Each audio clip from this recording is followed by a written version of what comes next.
I'm Simon Milne. I'm the 16th Regis Keeper of the Royal Botanic Garden, Edinburgh, and I'm standing in front of the epicentre of the Edinburgh Biomes programme. Edinburgh Biomes covers a multitude of facets, but the most essential thing is to protect our living collection that's under glass. It's a unique collection, irreplaceable collection. Edinburgh Biomes will ensure that that collection is protected for the future.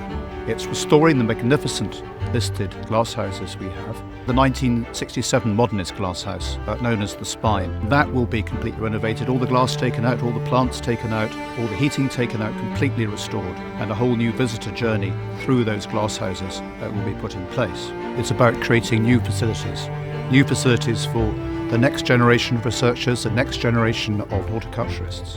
And it's also about making the visitor experience so much better. And the crowning glory of Edinburgh Biomes is this amazing new building called the Frond.